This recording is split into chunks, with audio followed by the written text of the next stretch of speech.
Assalamualaikum warahmatullahi wabarakatuh.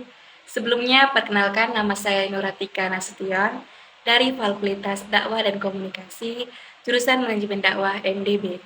Sebelumnya yang saya hormati Bapak dosen pengampun, Bapak Muhammad Iqbal Abdul Muin LCMA. Saya di sini akan menjelaskan secara singkat dan detail tugas yang Bapak berikan kepada saya. Terminologi hadis. 1. Hadis. Secara etimologi, hadis itu berbentuk jamak, merupakan isim masdar dari kata kerja berarti komunikasi, cerita, percakapan, baik dalam konteks agama maupun duniawi atau dalam konteks sejarah atau peristiwa dan kejadian aktual. Yang kedua adalah sunnah. Sunnah secara etimologi berarti jalan lurus dan berkesinambungan, yang baik maupun yang buruk, sebagaimana yang dapat kita lihat dari perkataan Rasul kita. Barang siapa yang merintis suatu jalan yang baik, maka ia akan memperoleh pahalanya dan juga pahala orang yang mengamalkan sesudahnya. Tidak mengurangi yang demikian itu akan pahala mereka sedikit pun. Dan siapa yang merintis jalan yang buruk, ia akan menerima dosa dan dosa orang yang mengamalkannya tanpa mengurangi dosanya sedikit pun. Yang ketiga adalah khobar. Khobar menurut bahasa berarti an-naba, yaitu berita.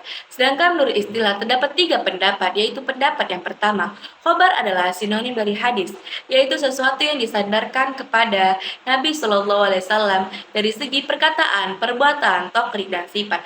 Pendapat yang kedua, khabar berbeda dengan hadis. Hadis adalah sesuatu yang berasal dari Nabi, sedangkan khabar adalah berita yang datang dari selain Nabi. Atas dasar muhaddisin, sedangkan mereka yang berkesimpung dalam kegiatan sejarah dan sejenisnya disebut dengan akhbaril. Pendapat yang ketiga, kabar lebih umum dari hadis. Hadis adalah sesuatu yang berasal dari Nabi, sedangkan kabar adalah sesuatu yang datang dari Nabi atau dari selain Nabi, bisa disebut juga dengan orang lain. Pendapat ini maka seseorang yang ahli al-hadis dan ahli al-sunnah. Sedangkan menurut tinjauan istilah sebagaimana dikemukakan oleh Ibnu Hajar Asqalani, kabar adalah hadis-hadis yang termasuk marlu, mauquf, dan maktu. Hanya fuqaha Khurasan yang sedikit membedakan kabar dan atsar. Menurut mereka, kabar hanya mauquf, sedangkan atsar berarti hanya termasuk hadis maktu. Atsar secara etimologi berarti baqiyat al-syal, yaitu sisa atau peninggalan sesuatu. Sedangkan pengertian secara terminologi ada 2 pendapat. Atsar adalah sinonim dari hadis, yaitu segala sesuatu yang berasal dari Nabi Shallallahu Alaihi Wasallam. Yang kedua, atsar adalah berbeda dengan hadis, yaitu sesuatu yang disandarkan kepada sahabat dan tabi'in yang terdiri atas perkataan dan perbuatan. Kedudukan dan fungsi hadis. Pada masa Rasulullah tidak ada sumber hukum selain Al-Quran dan Al-Sunnah.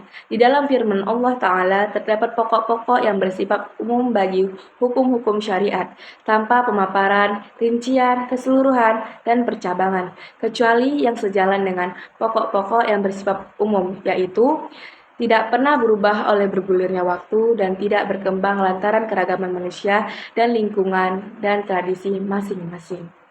C. Dalil-dalil tentang pemecahan hadis. 1. Al-Quran Al-Karim. Di dalam Al-Quran terdapat banyak menjelaskan tentang kewajiban taat kepada Rasulullah SAW, antara lain firman Allah Subhanahu wa taala, "Hai orang-orang yang beriman, taatilah Allah dan taatilah Rasulnya dan ulul amri di antara kamu, kemudian jika kamu berlainan pendapat tentang sesuatu, maka kembalilah ia kepada Allah, Al-Quran dan Rasulnya Sunnah.